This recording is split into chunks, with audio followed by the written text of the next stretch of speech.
তো বন্ধুসকল granite moulding বা মাৰ্বল মোল্ডিং কেনেকুৱা হয় আৰু কি হয় আমি এইটো ডাবল মোল্ডিং হৈ আছে আমি কৰি আছোঁ আৰু দেখা পাই আছে যে কিমান পাতলা পাতলা পিচ গ্ৰেনাইট এইটো পাথৰ হয় কিন্তু নেচাৰেল পাথৰ হয় ইয়াতে কোনো বেলেগ একো নাই ইমান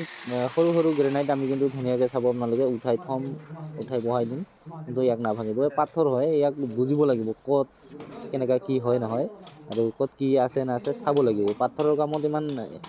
গাফিলতি কৰিলে নহ'ব ইমান সৰু সৰু পাথৰ আমি চাব আপোনালোকে ধুনীয়াকৈ উঠাই দিম কিন্তু যদি পাথৰটো উঠাব নাজানিলেহেঁতেন এয়া ভাঙি গ'ল হয় ডাইৰেক্ট মাজতে টুকুৰাই যাব ইমান সৰু সৰু এয়া মাত্ৰ 8 ইঞ্চিকে আছে গ্ৰেনাইটৰ পিচগিলা মানে পাথৰগিলা চ' আমি ধুনীয়াকৈ উঠাই কেনে ইয়াতে মল্ডিং কৰি আছোঁ আৰু ইয়াত গ্ৰেনাইটৰ মল্ডিং কিছুমানক দেখা পাওঁ যে হেৰি উঠাবই নোৱাৰে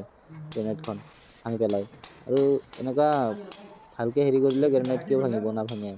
ইয়াক বহিলেতো ইয়াক হাতুৰি দি কোবালেও ভাঙবা নোৱাৰে ইয়াক যিমান দিন ফিটিং হোৱা নাই সেই হালকা ফিটিং হোৱাৰ পিছত কিন্তু ইয়াক পুৰা একদম মজবুত পাথৰক আৰু বেলেগ একো ক'বই নালাগে টাইলছতকৈ বহুত ওপৰৰ মাল আৰু এইটো বহাবৰ কাৰণে আমি ধুনীয়াকৈ ইয়াতে ইটাৰ ওপৰত বালি দিছোঁ বালিত অলপ অলপ পানী দি ল'ম যাতে গ্ৰেনাইটখন হেৰি হৈ যায় বহি যায় ধুনীয়াকৈ বালিটা বেছি শুকাই পৰি নাযায় যাতে সেইটো কাৰণে আৰু ভিডিঅ'টো চাই থাকিব মল্ডিং কেনেকৈ কি হয় নহয় মল্ডিং আমি কৰি আছোঁ দেখা পাব আৰু সম্পূৰ্ণ হোৱাৰ পিছত বা এখন ভিডিঅ' মই দিম বাৰু মল্ডিং কেনেকুৱা হয় নহয় বা মল্ডিং হৈ ক'ত কেনেকুৱা ফিটিং হৈ আছে এইগিলা বস্তু চ' ভিডিঅ' এখন পাব আৰু সম্পূৰ্ণ ভিডিঅ' চাবৰ কাৰণে এইটো গোটেই টাইলছ লগাইছোঁ একচুৱেলি আমি এইখিনি ইথানৰ কামটো শেষ হোৱা নাই কামটো ইথান ফিনিচিং হ'ব মই ফিনিচিঙৰ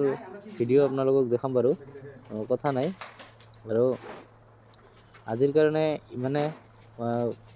কাম কৰোঁ অলপ চাই থাকিব আপোনালোকে শেষলৈকে আৰু পাৰিলে ভিডিঅ'টো স্কিপ নকৰিব চেনেলটো যদি নতুন হয় ছাবস্ক্ৰাইব কৰি ৰাখিব